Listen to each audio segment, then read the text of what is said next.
I chose the book Looking for Alaska by John Green. And I would like to start with a short summary of the book. Um, the book is about a boy called Miles who decides to go to a boarding school in Alabama called Culver Creek.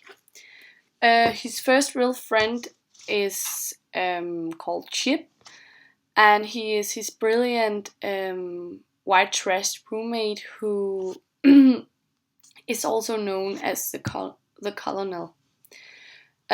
Chip is the guy who heads up the gang of kids that Miles falls in with, and he also introduced Miles to this stunning girl called Alaska Young. Miles and his friends playing pranks against the Weekend Warriors, which is a word in the book for the rich kids on the school. Besides that, they eat junk food, smoke cigarettes, struggle to pass pre-calc, and maintain a steady level of drunkenness on strawberry wine. One night, Alaska gets upset and drives away drunk and alone. And then the next day, a terrible accident has happened, and Alaska is found dead. Then I would like to talk about themes.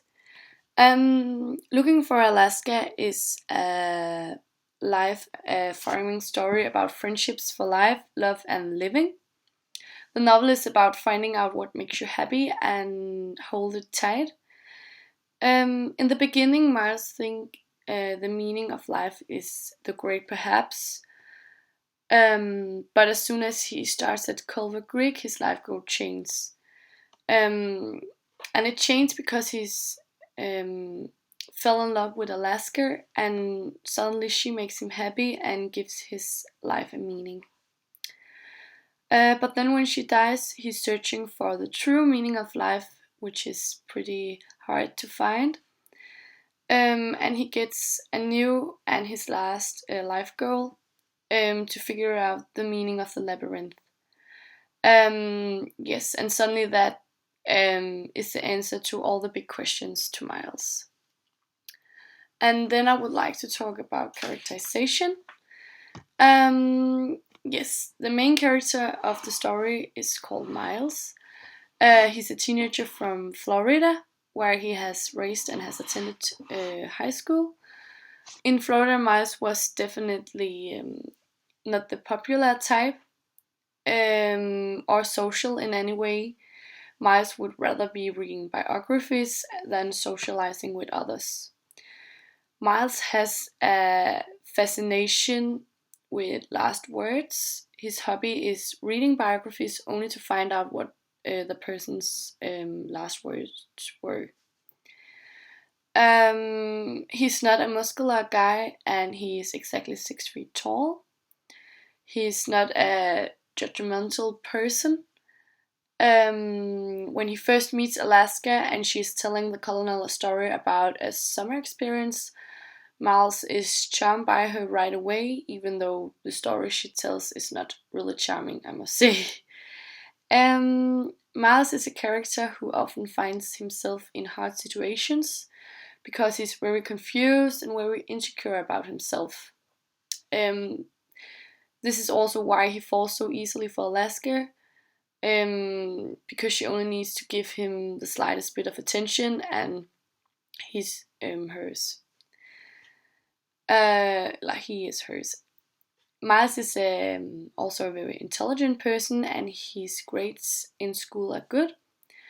The colonel and him get along very well because the colonel is a leader and is always sure of what he wants, which is the exact opposite of Miles. Miles is a follower, not a leader. And then to the colonel, or Chip. He's a very straightforward character. He's important to the story because he provides stability for Miles and is always around to help and come up with ideas. He's a short, muscular guy with brown hair. He has a deep voice and he talks a lot. He got his nickname the Colonel because he's the mastermind behind all of their pranks. He's also a genius and he skipped a few grades too, so he's really smart. The Colonel comes from a poor background and is at Culver Creek on a scholarship. His mom lives in a trailer park, and his dad left when he was younger and used to cheat and beat his mom. So he had a really rough start of life. And then to the beautiful Alaska. Yeah, as I said, she's gorgeous, clever, funny, and very fascinating. The whole story revolves mostly around her and her mystery and her death. She's a small, yet still. She's. Sorry. She's small, yet still she has curves. Although she's small, she also has a very loud voice. She's extremely beautiful, and she always smells like sunshine, vanilla, and cigarettes. She's a very flirtatious person, and she's constantly flirting with Miles, even though she has a boyfriend. She's always teasing him and letting him know how adorable he is. She's an extremely spontaneous and impulsive person, and when she is in a good mood, she loves to make people smile and laugh and feel comfortable. However, Alaska is rarely in the same mood for an entire day because she's very moody, and it's extremely hard for anyone to figure out what she's feeling and what is wrong when she's in a bad mood. So, when she's in a bad mood, she shuts everybody out and becomes cold and even rude towards her closest friends. Yes. Then I would like to tell something about narrative point of view. And in this book, it is a first-person narrator point of view. And as a newbie to the Culver Creek, Miles views everything from the perspective of an outsider. He has to describe everything, give the backstory for everything, and navigate the social and the academic ins and outs of the school. So, as a reader, then we are equal as awkward and new to the school as Miles is. And I think it's a perfect way to show the place and get to know the characters and their relationships. And then to the title, which was Looking for Alaska. Well, looking implies a search for something, but there's no guarantee that the search ends. So it could mean that the characters are looking for Alaska both in the physical and the metaphorical sense. Miles wants to know who Alaska is when she is alive in the book, but he never really finds her. And then after her death, the Colonel and Miles search for an explanation, but they never really solve anything. The looking doesn't really give them peace, and you can say the title is kind of misleading because they are not going anywhere with it.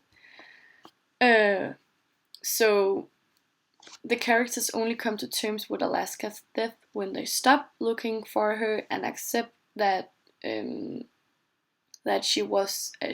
that she is sorry that where were I? Accept her as she is and as she was. They only heal after they quit searching for the real Alaska and start to seek answers about grief and death in themselves instead. So yes, this was my analysis of my book. I hope you enjoy.